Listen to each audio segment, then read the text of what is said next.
بسم اللہ الرحمن الرحیم الحمدللہ رب العالمین اللہم صلی علی محمد وعلی محمد۔ دیکھیں اب زیادہ تو آپ لوگ سن نہیں سکتے، 50% میں بتا سکتا ہوں، 50 اپنی اوپینین کا اظہار نہیں کروں گا، کیونکہ ایک ویسے تو ٹیکنیکلی ریلیجیس اسکالر ہونے کے ناطے تو ہم کچھ بہت زیادہ ڈگ آؤٹ کر چکے ہوتے ہیں یا اسکریچ کرتے ہیں، تو اسی لیے ہمارا تقابلی جائزہ یا کمپیریٹیو اسٹڈیز کی وجہ سے لیکن جتنا کا آپ لوگ ہضم کر سکتے ہیں اتنی کوشش کرتا ہوں۔ عبد الشمس جو ہے نا، بنو جو ہاشم تھے، عبد الشمس اور یہ دونوں بھائی تھے۔ عبد الشمس کا جو رہن سہن، جو رہائش تھی وہ ادھر تھی شام میں۔ ہاشم بڑا سخی تھے، جو حضرت ہاشم تھے وہ بہت سخی تھے۔ عبد الشمس کے متعلق ہے کہ اس کی اولاد نہیں تھی، اس کی اولاد نہیں تھی، اور اس میں دو روایات ہیں۔ ایک ہے کہ اس نے منہ بولا ایک بیٹا یہودیوں کا لے کے پالا، دوسری ہے کہ اس کا ملازم جو تھا وہ یہودی تھا، اور وہی بعد میں اسی کا، کیونکہ اس کی اولاد نہیں تھی۔ اور یہ کعبے کی جو ہاشم تھے وہ لنگر چلاتے، بڑے دریا دل تھے، بڑے اس معاملے میں شاہ خرچ تھے، جبکہ یہ اس سے بالکل برعکس تھے۔ تو ان کا ڈیرا تھا شام میں، آنا جانا لگا رہتا تھا۔ تو بیسیکلی یہ جو شام ہے یہ تو انبیاء کی سرزمین ضرور ہے۔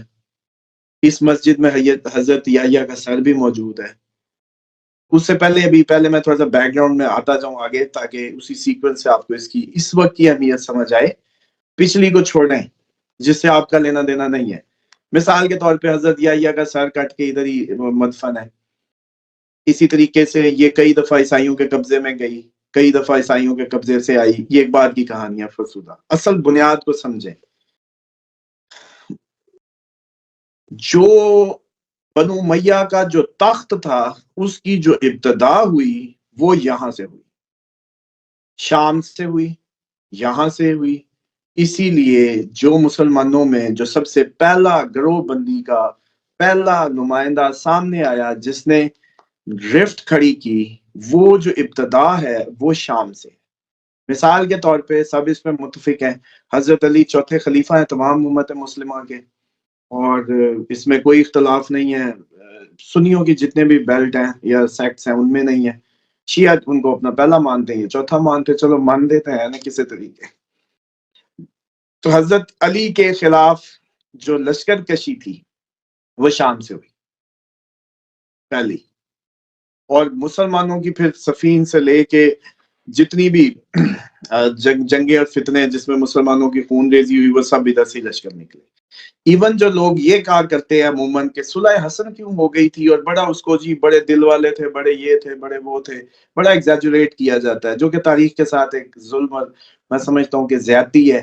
امام حسن علیہ السلام نے جو لشکر شام کے لیے بھیجا تھا نا، وہ سارے کا سارا اس کا اپنا ہی کزن، اپنے ہی ان کے کزن، وہ سمجھے کمپرومائزڈ ہو گئے تھے، ان کو خرید لیا گیا تھا شامی عورت دے کے اور کچھ بوریاں دیناروں کی دے کے، پورا لشکر ہی سرنڈر ہو گیا۔ اب امام حسن کے پاس لشکر ہی نہیں ہے، اور پھر ان کو مدینے والے بھی تانے مارتے تھے کہ تو وہ جو موقع تھا، آپ خود بتائیں کہ 40,000 کا لشکر بنا کے بندہ بھیجے، بندہ بھی اس کو بنائے جو اپنا رشتہ دار ہو، اور بندہ بھی وہ جس کے بچے بنو امیہ نے کاٹے ہوں، اس سے زیادہ بااعتماد سالار کون سا ہو سکتا تھا اس لشکر کا۔ تو شام کا جو یہ جو تخت ہے جی، یہ ڈیفینیٹلی وہ تخت ہے جس سے آخری روایات میں سفیانی کے متعلق آتا ہے جی خروج کرے گا۔ سفیانی کیوں کرے گا؟ کیونکہ آپ بنو امیہ کی جو نیکسٹ اگلی جو نشانی ہے وہ ابو سفیان کے طور پہ آپ جانتے ہیں، جو لاسٹ نبی پاک صلی اللہ علیہ وسلم پہ جتنی لشکر کشیاں تھیں وہ خندق تک کو، اس میں خصوصاً خندق تو خصوصاً جیسے کہتے ہیں کہ انہی کی محنت کا نتیجہ تھی۔ آپ لوگوں کو بس ابو جہل یاد جاتا جو پہلی جنگ میں پڑھنے لگ گیا تھا۔ ابو جہل پہلی بدر میں گیا، وہ اس کے بعد اس نے کوئی وہ زیادہ جنگیں اور باقی معاملات نہیں دیکھے، وہ پہلی میں فارغ ہو گیا تھا۔ تو شام کا یہ جو تخت ہے اور یہ جو مسجد ہے، یہ ڈیفینیٹلی یہ وہ جگہ ہیں جہاں جب یہ اعلان پہنچا تھا کہ علی مسجد میں شہید ہو گئے کوفہ کی، تو انہوں نے کہا علی مسجد بھی جاتا تھا۔ مطلب شام میں یہ کانسیپٹ تھا کہ علی اتنا نعوذ باللہ من ذالک پراپوگنڈا اتنا بڑا تھا کہ حضرت علی کی ذات کو یہ دکھایا جاتا تھا کہ جیسے وہ کوئی انتہائی کوئی نان مسلم کائنڈ آف کریکٹر بلڈ کر کے شامیوں کو پتا تھا یہ. تو وہ حیران ہو رہے تھے کہ علی مسجد میں کیا کرنے گیا تھا جو شہید مسجد میں ہو گئے. تو یہ کنسیپٹ تھا. اور یہ جو مسجد ہے اس مسجد کی اہمیت بنو امیہ کی تاریخ سے اور مسلمانوں کی جو گروہ بندیاں ہیں, جو پہلا گروہ مسلمانوں کے خلاف مسلمانوں میں سے ہی کھڑا ہوا وہ یہاں سے ہوا. اس کے بعد آپ کی جتنی لیڈرشپ آئی اس سائڈ پہ وہ ساری کی ساری ادھر سے ہی ہوئی. پھر صلیبیوں نے بھی ادھر یہ اٹیک کیے کیونکہ مرکزی رول پھر اس کا رہا. مولا علی کے کوفہ کی جو وہ تھی بنیادیں وہ تو امام حسین علیہ السلام کی شہادت کے بعد ہل گئی, ختم. اس کے بعد کوئی بھی امام موسٹلی امام زین العابدین بھی پھر واپس مدینہ, پھر باقی امام جعفر صادق کا ٹائم بھی ادھر ہی گزرا, سوری امام باقر علیہ السلام کا بھی ادھر گزرا, پھر امام علی رضا وہاں سے آگے موو کرتے ہیں جو ایران میں, اور امام موسیٰ کاظم کا عراق میں واپسی ہوئی. تو یہ جو سارا سیکوینس ہے تو پھر وہ کوفہ تو رہا ہی نہیں. اب مدینہ مکہ آپ کا پہلے ہی جو ایسے کہتے ہیں سنگ باریاں کہاں سے ہوئی, چلو بتائیں. جو خانہ کعبہ پہ سنگ باری ہوتی ہے, غلاف کعبہ کو آگ لگتی ہے, حجاج کدھر سے گیا تھا؟ مسجد نبی میں جو گھوڑے بندھے تھے وہ کہاں سے گئے تھے لشکر؟ وہ سب ادھر سے ہی گئے تھے. تو اس لیے اس مسجد کی اہمیت کیونکہ یہ دمشق ہے, کہ یہ شام ہے, کیونکہ یہ وہ علاقے ہیں جہاں سے مسلمانوں کے خلاف مسلمانوں کے تمام لشکر کشیاں ادھر سے ہوئی. اور بعد کی مستقبل کی جو پاور پالیٹکس تھی جس کو آپ لوگ بڑا اسلام کا پھیلنا سمجھتے ہیں, وہ سارے کا باعث ادھر تھا. اسی لیے پھر خلافت عثمانیہ کے کنیکشنز ہوں, صلیبیوں کے اٹیک ہوں, صلاح الدین ایوبی, سب کے سب ادھر سے ہی پھیلے بنے. اور پھر کہا جاتا ہے جو عموماً جی کہ جو بھی شام پہ حکومت کرتا ہے وہ ایک چھوٹے پیرائے میں کہا جاتا ہے کہ وہ اس مسجد سے ہی آپریٹ کرتا ہے, مطلب اس کا خطبہ. کیونکہ پہلے آپ کو پتہ ہے اسلامی دور میں جو جمعہ ہوتا تھا وہ ضروری ہوتا تھا کہ امیر آ کے دے یا جماعت امیر کروائے جو بھی مسلمانوں کا امیر ہے. اس لیے وہ کنسیپٹ ہے کہ جو بھی شام کا بادشاہ ہوگا وہ اس جو اموی مسجد ہے, اس کا نام بھی اموی مسجد ہے. آپ لوگوں کو میں ویسے کلیئرلی ہسٹورین اس سے بتا رہا تھا, ابھی مجھے اچانک خیال آیا کہ میں نے اس بات پہ بات ہی نہیں کی کہ اس کا نام بھی اسی لیے اموی ہے, امیہ سے ہے. اور وہ اس کا کوئی تعلق آپ کی جو اسلامک اس سے نہیں ہے. اس میں سمجھ لیں کہ جتنے بھی مسلمانوں کے خلاف لشکر کشیاں ہیں وہ یہاں سے ہیں. دیکھیں شام کی پہاڑیوں میں ہی آپ کے ہونے کی روایات موجود ہیں. جو آخری آپ کی غیبت کے کنیکشنز ہیں وہ اسی ایریا سے ہیں. جو آخری ایک غیبت صغرا تھی جس میں آپ خط و کتابت کے ذریعے کنیکٹیویٹی کرتے تھے علماء دین سے, ان سے جو روابط میں رہتے تھے. اس کے بعد غیبت کبریٰ میں جو موسٹلی جو نشانیاں ہیں وہ اسی ایریا کی ہیں. عراق اور شام آپ کو پتہ ملا ہوا ایریا ہے, اور اسی کی جو پہاڑی سلسلے ہیں وہی کہیں کی ہے. اور اس کی جو اہمیت ہے دیکھیں وہ بہت زیادہ اس طریقے سے ہے کہ حضرت عیسیٰ کا بھی نزول کے لیے یہی بتایا جاتا ہے. حضرت عیسیٰ کا نزول بھی یہی بتایا جاتا ہے. اور امام مہدی علیہ السلام کی جو نصرت یا مدد کی وہ ہے, اب وہ اصل میں اب اس میں بھی میں سمجھتا ہوں کہ کنفلکٹ ہے. بھائی روایت جب مدینہ میں بیٹھ کے بیان ہوگی تو اس کا رخ صاحب بھی مشرقی ہے نا, اس کے تو راستے میں جتنا بھی اس تیر میں آیا. بلکہ سوری اس میں ایک آج میں بڑی اپڈیٹ دینا چاہتا ہوں جس پہ میں نے اگلے دن بلکہ اس پہ ویڈیو کریں گے ڈیٹیل سے, لیکن فی الحال ایک معلومات شیئر کر دوں جو کہ ضروری ہے. وہ یہ تھی کہ ایک ڈین گبسن ہے جس نے ایک ویڈیو بنائی تھی کچھ سال پہلے کہ جی رخ ساری مسجدوں کے جو ہے نا وہ کعبے کی طرف نہیں کہیں اور ہے. تو وہ اس پہ پھر میں نے ادھر ہی ہمارے اسلام آباد میں ہی ہے ایک وہ اس کے آرکولوجسٹ ہیں اور یہ ساری زمینی جیسے کہتے ہیں اس کے اٹامک انرجی کمیشن میں بھی رہے ہیں, اچھے بزرگ آدمی ہیں, ان کے ذمہ لگایا. تو پہلے تو وہ مجھے یہی کہنے لگے کہ بھئی یہ رخ تھوڑے سے تو ادھر ہو جاتے تھوڑے سے ادھر ہو جاتے. پھر یہ پتہ یہ چلا کہ اسلام آباد کا 23 ڈگری کا فرق ہے. اسلام آباد سے اگر آپ کو مسجد بنانی ہے تو اس کا رخ ایسٹ ویسٹ رکھ کے 23 ڈگری ادھر کو ہونا چاہیے. کراچی 5 ہے, یہ 23 ہے.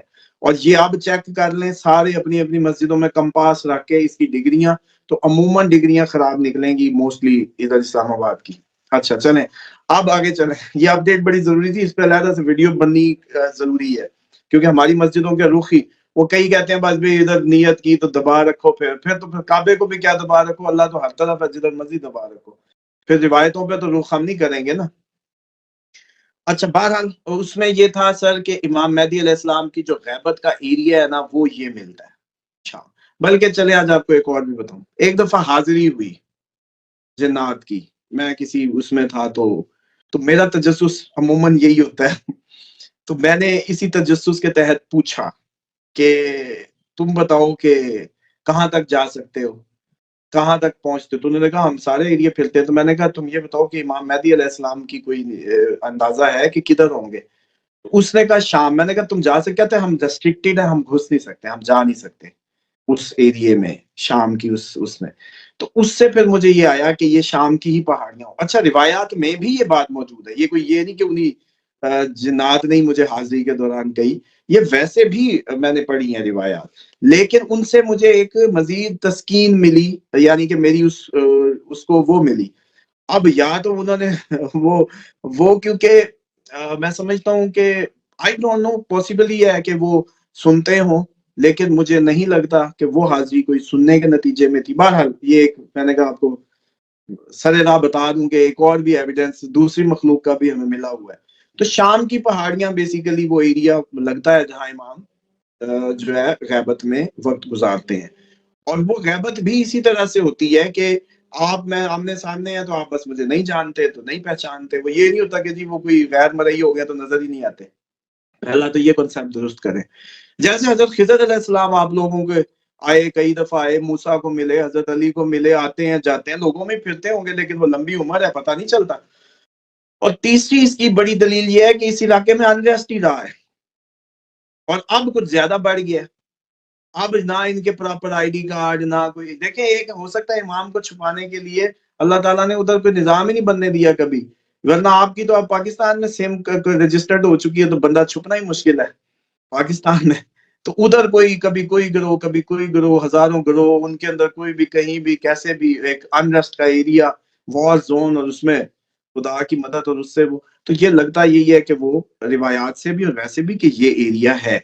اور جو اچھا پھر دوسری بات یہ ہے کہ آپ اگر شام کی اس عموی مسجد پہ، باقی تو ساری روشنیاں یہ لوگ تاریخی ڈال رہے ہیں، حضرت یحییٰ کے سر کی ہیں، باقی ہیں، عموی مسجد ہے سر. تو اسی شام نے ہمارے جتنی بھی جو نبی پاک صلی اللہ علیہ وسلم کی آل اولاد کی جو عزتیں ہیں یا ناموس ہیں، وہ بھی اسی جگہ اچھالی گئی. تو شام اس کے بعد دیکھ لیں کہ کبھی بھی زندگی میں اس پہ کوئی خیر نہیں ہو سکتی. تو لوگ باقی پیرائی میں دیکھتے ہیں، میں شام کو اسی پیرائی میں دیکھتا ہوں کہ یہ ہمارے لیے سب سے بڑی دردناک مطلب وہ جگہ ہے، یا ہمارے لیے سب سے بڑی وہ ہے.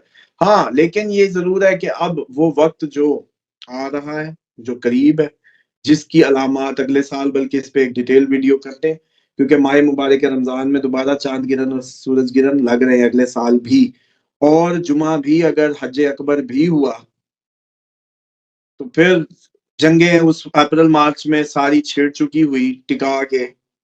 تو پھر اس حج پہ ضرور ہم کوشش کریں کہ سب کے سب جو امام مہدی علیہ السلام کے ظہور کے منتظر ہیں وہ کم از کم اس حج پہ پہنچنے کی کوشش ضرور کریں، یا سعودیہ کے آپ ہر سال ویزے ووزے لگوا کے رکھا کریں. اور ایک اور بات بھی ہوتی ہے کہ یہ کوئی ضائع نہیں جائے گا، یہ جتنے بھی. اور اس میں کوئی، میں یہ نہیں سمجھتا کہ اس میں کوئی شیعوں کا ٹھیکہ ہے. یہ سنی، مسلم، کرسچن سب کا ہی لیڈر آ رہا ہے. وہ کرسچنز کے لیے بھی اتنا ہی امپورٹنٹ ہے کیونکہ ان کے عیسیٰ نے بھی اسی کی کمانڈ میں کھڑے ہونا ہے. تو اس لیے یہ کوئی کسی کا فرقے کا وہ نہیں ہے. ہاں لیکن کیونکہ اہل تشیع ان کو زیادہ پکارتے ہیں، زیادہ اللہ جل اللہ جل کرتے ہیں، تو وہ زیادہ ہو جاتے ہیں. سنیوں کو بھی چاہیے اللہ جل اللہ جل کہیں اور ان کی تیاری کریں. اگر ان کو بھی انتظار ہے تو شو تو کریں نا. زبانی کلامی وہ کر رہے ہیں، وہ کون سا وہ مطلب شیعہ کون سا کوئی وہ جیسے کہتے ہیں حقیقی تیاری کر کے کھڑے ہیں. وہ بھی تو صرف دعاؤں میں ہی اللہ جل اللہ جل کہہ رہے ہیں نا. آپ بھی اللہ وہ کریں کہ ہماری امام کا ظہور ہو، آپ کا مشترکہ، سب کا، پوری دنیا کا اکلوتا، خدا کا اکلوتا نمائندہ، تمام مذاہب کے لیے جتنے انبیاء آئے ان کے مشن کا اکلوتا پورا کرنے والا واحد وہ نام محمد، اور جس کی نصرت کے لیے عیسیٰ جیسے نبی نے آنا ہے. تو اس بات کو سمجھیں کہ یہ اس کو فرقے کی بھیٹ نہ چڑھائیں، کیونکہ یہ فرقے کا نہیں ہونا. اس تیاری میں سب تیاری کریں، اور جس کے بھی دل کو کھینچ پڑتی ہے وہ میں سمجھتا ہوں کہ خصوصاً اگلی حج کو بھی پلان کرے اس سے، کیونکہ اب دیکھیں علامات میں کیا جائے گا جی، جیسے مرنے کا آپ کو خیر اب کیا گلا کریں، سب کو پتا مرنا ہے، کون سا ہم تیاری کر رہے ہیں میں جس قوم سے مخاطب ہوں اس کی تو آنکھ کھلتی اس وقت جب بند ہونے لگتی ہے، لیکن پھر بھی چلو جن لوگوں کو اللہ نے وہ کیا کہتے ہیں صاحبان عقل سے مخاطب ہوں کہ تیاری میں کیا جاتا ہے، کیونکہ اس بارے میں یہ بھی حکم ہے کہ جو ان کے لیے تیاری کرے گا، ان کے لشکر کے لیے ساز و سامان اکٹھا کرے گا اور پورے اسپرٹ سے زمینہ سازی کرے گا، مر بھی گیا تو دوبارہ اٹھایا جائے گا، یہ عقیدہ رجت اس میں جو ہے اہل بیت کی روایات میں موجود ہے۔ تو اس لیے چکر دینا بند کریں، تیاری کر لیں، اس کا علیحدہ ہی وظیفے جیسا ثواب ہے۔